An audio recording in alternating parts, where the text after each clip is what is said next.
மாயா, யார்கிட்டையும் பகமை பாராட்டக்கூடாது.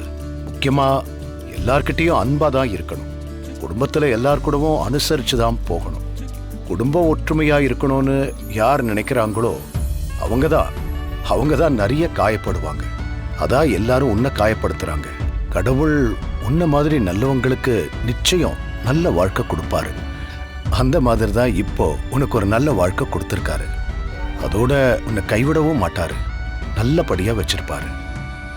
நீ நம்பிக்கையோட உன் வாழ்க்கைய ஆரம்பி. எவ்வளோ பெரிய பிரச்சனை வந்தாலும் நம்ம குடும்பம் உன் கூட தான் இருக்கும். சரிங்க பெரியப்பா.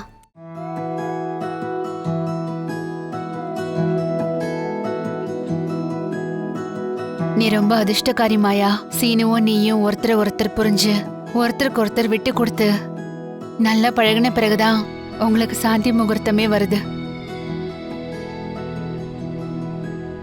நீங்க இன்னும் ஒருத்தர் மேல ஒருத்தர் அன்பு காட்ட, மரியாதை வைக்க, இன்னும் இறுக்கமான உறவுகளை வளர்த்துக்க இந்த நாள் உங்களுக்கு உதவியா இருக்கும்.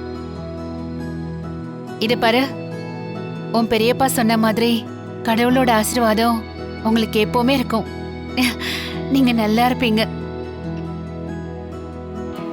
மாயா, பத்மா மனசு மாறிட்டா. முழு மனசோட தான் அலங்காரம் பண்ணியிருக்கா. அதனால உனக்கு இனிமே எந்த விதமான வருத்தமும் வேண்டாம். இந்த விஷயத்துல பத்மா மேல நான் கொஞ்சம் கடுமையா தான் நடந்துக்கிட்டேன். எனக்கு வேற வழி தெரியலம்மா. என்னடா அத்தைய இப்படி போலீஸ் வரைக்கும் கொண்டு போயிட்டாரே அப்படின்னு உனக்கு வருத்தம் எதுவும் வேணாம். நீங்க சந்தோஷமா வாழணும்னு தான் அப்படி பண்ண. அம்மாடி, என் மேல உனக்கு கோபமெல்லாம் எதுவும் இல்லையே?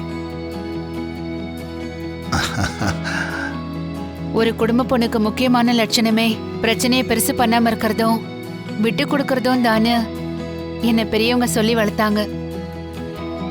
ஆனா நீ உன்னோட வாழ்க்கையை ஆரம்பிக்கிறதுக்கு முன்னாடியே நீ நிறைய விட்டு கொடுத்து ஒரு நல்ல மருமகன்னு பேர் எடுத்துட்ட. உனக்கு நாங்க சொல்ல வேண்டியது எதுவுமே இல்ல.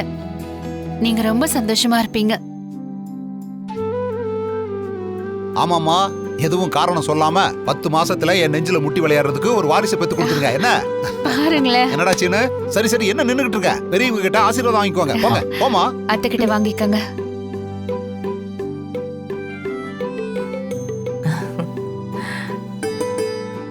நல்லா இருங்க, சந்தோஷமா இருங்க.